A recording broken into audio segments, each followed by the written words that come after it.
สวัสดีค่ะคุณผู้ชมยินดีต้อนรับเข้าสู่ช่องมาดามทีชาแนลกับดิฉันติ้งกนิกาบายพูนสินการ์เด้นนะคะ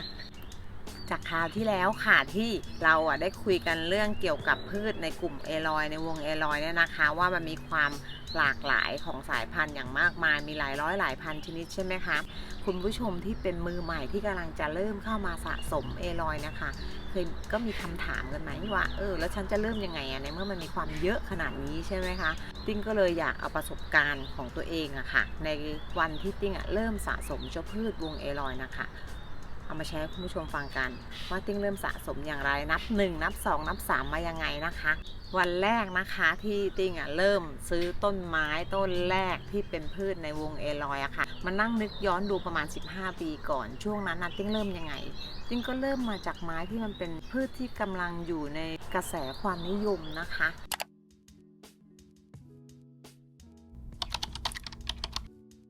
ไม้ที่เป็นไม้กระแสความนิยมตอนนั้นก็คือจะเป็นอโกนิมาค่ะต้นแรกของติ้งเลยคืออโกนิมาหลังจากอโกนิมาแล้วความนิยมเจ้าอันเทเรียมก็ตามมาค่ะติ้งก็เริ่มเก็บอันเทเรียมต่อข้อดีของไม้กระแส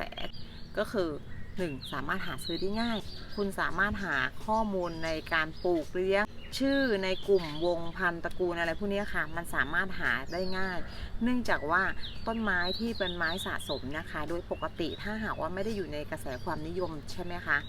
ก็จะมีเลี้ยงกันอยู่ในเฉพาะกลุ่มหนึ่งก็คือเป็นพวกกลุ่มนักสะสมจริงๆค่ะไม่ใช่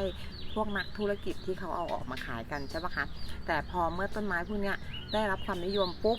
การซื้อการขายมันก็จะเกิดขึ้นละค่ะก็เลยทำให้เราสามารถหาซื้อต้นไม้ได้ง่ายแล้วก็หาข้อมูลได้ง่ายค่ะ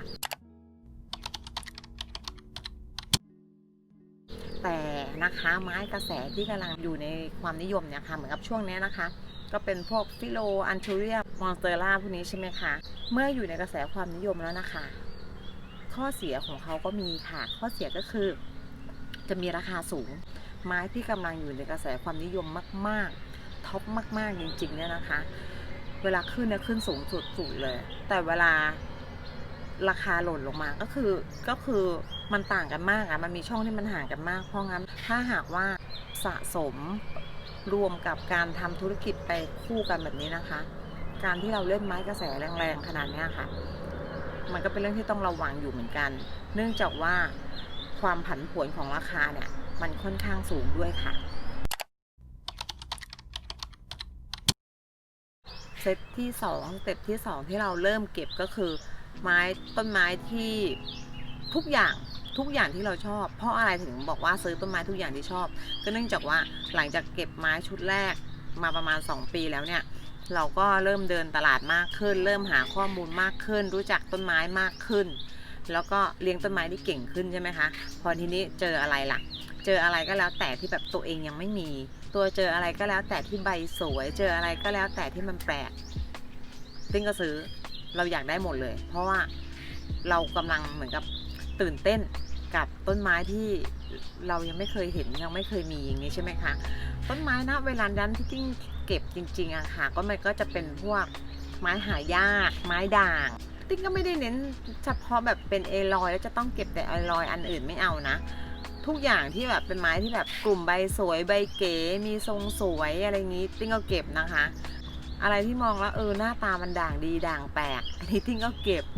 ต้นไม้ที่อยู่นอกกระแสความนิยมแบบคนอื่นเขาไม่ค่อยสนใจอะไรแบบนี้ค่ะแต่ไม่รู้เราชอบเราก็เก็บอีก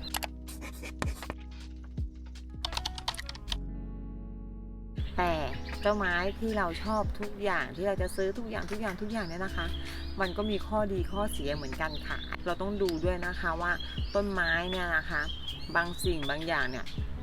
เมื่อมันมีความหลากหลายมากๆใช่ไหมคะการเลี้ยงดูการดูแลนะคะคุณผู้ชมก็ต้องมีการดูแลที่มันเปลี่ยนไปถ้าคุณผู้ชมไม่สามารถสังเกตได้ไม่สามารถดูแลได้อันนี้คุณผู้ชมก็คือจะต้นไม้มันก็จะตายใช่ปะคะแต่ถ้าหากว่าเราสามารถสังเกตได้ดูแลได้ดูแลเป็นแล้วก็การดูแลที่มันหลากหลายเนี่ยค่ะถ้าหากว่าทำผ่านตรงนั้นได้นะคะคุณผู้ชมจะเก่งบอกเลยคุณจะเก่งเลยว่าแบบว่าเลี้ยงต้นไม้หัดสังเกตความแตกต่างได้เยอะๆมันก็จะทำให้การเลี้ยงต้นไม้ของคุณพัฒนาขึ้นได้อย่างรวดเร็วเลยค่ะ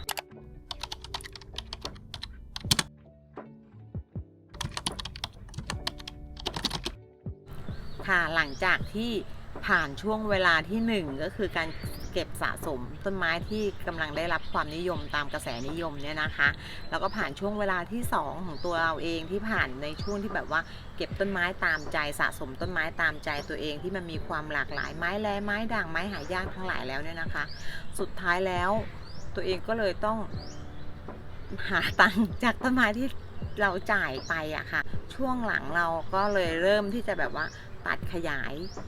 ต้นไม้ได้2ต้น3ต้นเราก็ไปจอยกับเพื่อนๆเอาไปขายออกไปขายกันเล็กๆน้อยๆอะค่ะก็คือแบบ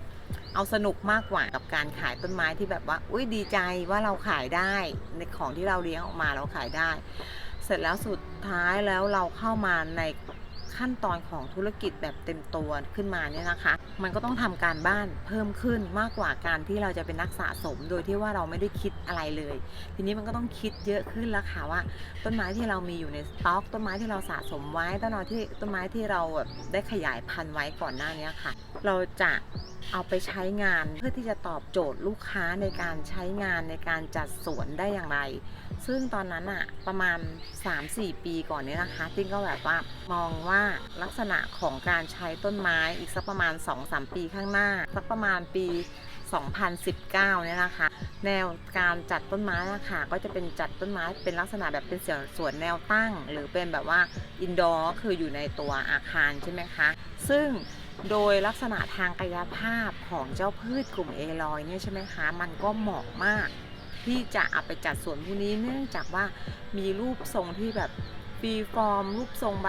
ก็สวยรูปทรงต้นก็มีลักษณะเลื้อยหรือกึ่งเลื้อยนะคะแล้วก็สามารถอยู่ในร่มได้ดีอันนี้ติ้งก็เลยเริ่มผลิตจริงๆก็ผลิตจากของที่ตัวเอง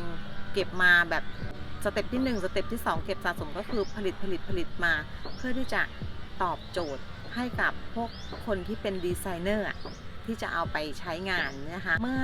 ถึงณเวลานี้ค่ะพืชกลุ่มนี้ก็สามารถเอามาใช้งานได้จริง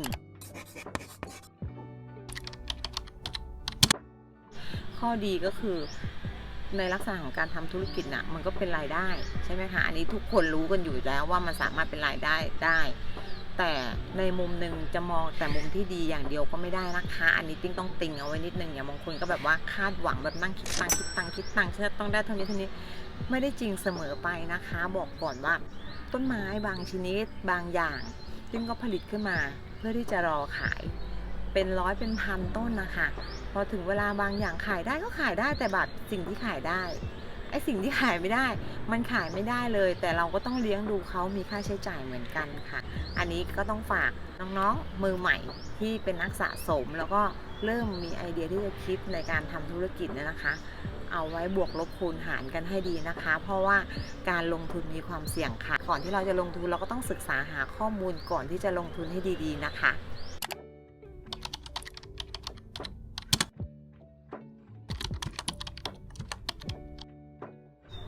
ค่ะ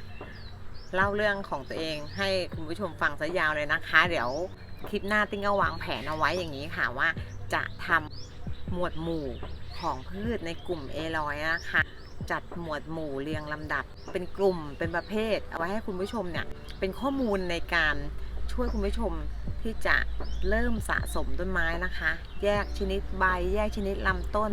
ของพืชแต่ละกลุ่มให้เป็นระเบียบได้มากขึ้นอันนี้จะเป็นเรื่องที่ค่อนข้างยากกับตัวเองนิดนึงแต่ว่าเดี๋ยวจะลองทำดูนะคะฝากติดตามด้วยนะคะขอบคุณมากๆนะคะสำหรับการติดตามในคลิปนี้ค่ะฝากกดแชร์กดไลค์กด Subscribe ติ้งด้วยนะคะขอบคุณมากค่ะสวัสดีค่ะ